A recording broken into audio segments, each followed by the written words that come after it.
Hello my YouTube family, welcome back to my YouTube channel house out dreams of BPSC.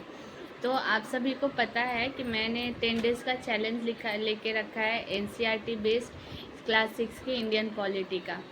तो मैं यहाँ पे ना अपने चैनल पे चैप्टर 1, 2, 3 और 4 के इम्पॉर्टेंट कॉन्सेप्ट डिटेल क्लास और इम्पॉर्टेंट क्वेश्चन क्लास ये दोनों करा चुकी हूँ।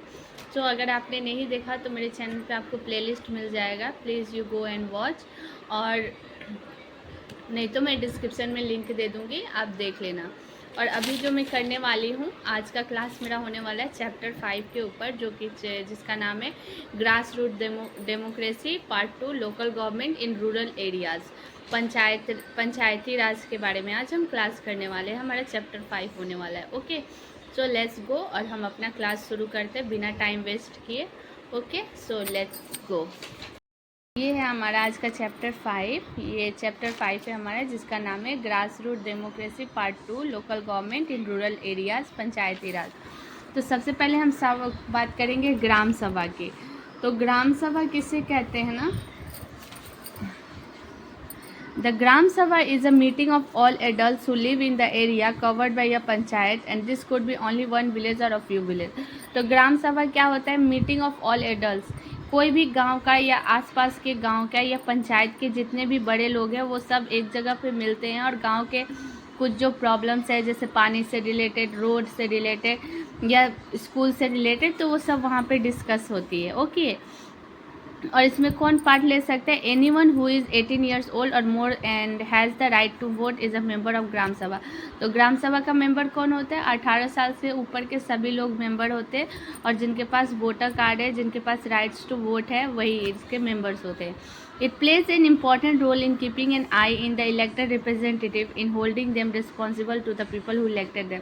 तो ये क्या करता है? ग्राम सभा क्या करता है? एक तरह से एक बहुत बड़ा इम्पॉर्टेंट रोल प्ले करता है उनके लिए, कि ताकि वो रिप्रेजेंटेटिव जिसको पीपल्स मतलब इलेक्ट करके लाए हैं पावर में, जिसके पास पावर है, वो हमारे गांव की जो भी मतलब प्रॉब्लम है वो सबको सुने। ठीक है, ये हमारा था ग्राम सभा। अब आता है Gram Panchayat. All the members of Gram Sabha also elect a sarpanch who is the panchayat president. तो ग्राम पंचायत में एक सरपंच होता है जिसको पंचायत के लोग जो है वोट देकर चुनते हैं। ओके, सो सब लोग ग्राम सभा के जितने भी लोग हैं वही इलेक्ट करते हैं सरपंच को, who is the panchayat president, जिसको पंचायत प्रेसिडेंट के नाम से भी हम जानते हैं, या हमारे लोकल लैंग्वेज में उनको मुखिया या सरपंच बोला जाता है। ओके, नेक्स्ट है the gram Panchayat is the elected for 5 years. The ग्राम पंचायत में जो सरपंच इलेक्ट होते हैं वो 5 साल के लिए इलेक्ट होते हैं। The gram Panchayat has a secretary who is the secretary of Gram Sabha. तो ग्राम पंचायत के पास एक सेक्रेटरी होता है जो कि ग्राम सभा का भी सेक्रेटरी होता है, और ये सेक्रेटरी जो है इलेक्शन से थ्रू नहीं आता है, इसको गवर्नमेंट अपॉइंट करती है। या हम ये बोलते हैं ना कि लोकल लैंग्वेज में ये बोल सकते हैं कि सचिवालय में जो लोग होते हैं, तो वो हमारे गवर्नमेंट के जो होती है सेंट्रल गवर्नमेंट, वो इलेक्ट करती है स्टेट गवर्नमेंट। ठीक है, the secretary is responsible for calling meeting of the Gram Sabha and ग्राम पंचायत। तो ये जो मीटिंग्स जो होती है कौन ऑर्गेनाइज करता है, कौन बुलाता है? तो ये सेक्रेटरी जो है वही बुलाता है, और वही सारे रिकॉर्ड्स रखता है ये सब चीज़ों का। फंक्शंस ऑफ ग्राम पंचायत की फंक्शंस क्या है, काम क्या है? The gram panchayat meets regular and one of the main task is to implement development program for all the villages come under it. तो ग्राम पंचायत का काम क्या है? इसके अंदर में जितने भी गांव आते हैं उसका डेवलपमेंट के ऊपर प्रोग्राम बनाना, उसको मेंटेन करना, ये सब ग्राम पंचायत की काम होती है। सोर्सेस ऑफ फंड्स, इसके फंड्स के सोर्सेस क्या है? ग्राम पंचायत के पास पैसे कहाँ से आता है ये डेवलपमेंट मेंटेन करने के लिए? या तो ये आता है आपका वाटर टैक्स से। ठीक है, फंड स्कीम जो गवर्नमेंट फंड स्कीम होती है वहाँ से आता है, जो कि रिसीव कहाँ से होता है? Department of government through the जो कि गवर्नमेंट के डिपार्टमेंट से जनपद या जिला परिषद के थ्रू उनको रिसीव होता है। मेंटेनेंस ऑफ लैंड रिकॉर्ड्स, अब हमारे जो विलेज एरिया है ना वहाँ पे लैंड के रिकॉर्ड्स भी मेंटेन करने होते हैं, तो वो कौन मेंटेन करता है? पटवारी नाम से जाना जाता है ना, उनका काम होता है कि सारे लैंड के रिकॉर्ड्स रखें। The patwari is also responsible for organising the collection of land revenue from the farmers and providing information to the government about the crops grown in area। तो पटवारी का काम ये भी होता है कि लैंड रेवेन्यू जो कलेक्ट हो रहा है गवर्नमेंट किसानों के थ्रू उसका रिकॉर्ड रखे और गवर्नमेंट को इन्फॉर्म करे, और उस एरिया में कौन सी अनाज उगाई जा रही है उसका भी वो रिकॉर्ड रखे। द लेवल ऑफ पंचायत, तो पंचायत के लेवल क्या होते हैं? ग्राम पंचायत, जनपद पंचायत या पंचायत समिति या जिला परिषद। ठीक है, तो ग्राम पंचायत में क्या होता है? विलेज लेवल होता है, basic unit of rural government होता है। यहाँ क्या आता है? जनपद पंचायत या पंचायत समिति में ब्लॉक लेवल होता है, supervise multiple Gram Panchayat. A link between the ग्राम पंचायत और जिला परिषद, ग्राम पंचायत और जिला परिषद के बीच में पंचायत समिति जो है एक लिंक का काम होता है।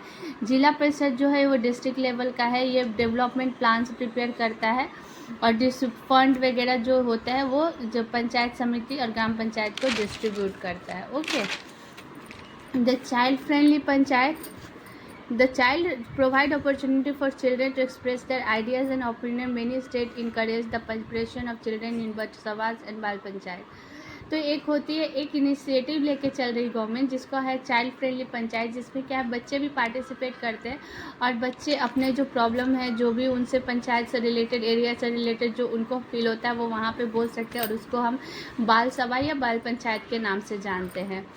शंकु राधु का खांडू ग्राम पंचायत इन वेस्ट सिक्किम, ये जो है ये बहुत इम्पोर्टेंट है, वेस्ट सिक्किम का एक पंचायत है जो कि वर्क कर रहा है और इम्पोर्टेंस दे रहा है चिल्ड्रन के नीड्स और राइट्स के लिए, ये काम करता है बाल पंचायत का या बाल सभा का। ओके, तो ये जो था हमारा चैप्टर 5 का आज डिटेल क्लास था, मेरे चैप्टर 5 का डिटेल क्लास था।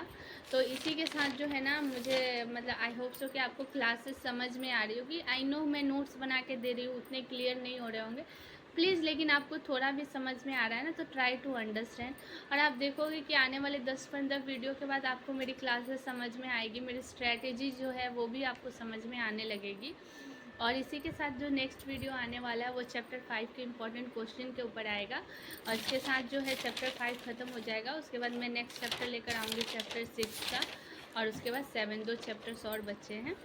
सो अगर गाइस आपको थोड़ी भी मेरी वीडियो से हेल्प मिल रही है, इन्फॉर्मेशन मिल रही है, तो प्लीज़ सब्सक्राइब करो मेरे चैनल को, वो जो है मुझे थोड़ी भी मोटिवेशन देगी ताकि मैं डेली वीडियो अपलोड कर पाऊँ। Okay, so thank you guys, stay healthy और आप अपने पढ़ाई पे फोकस करो, अपने कैरियर पे फोकस करो। Okay, thank you.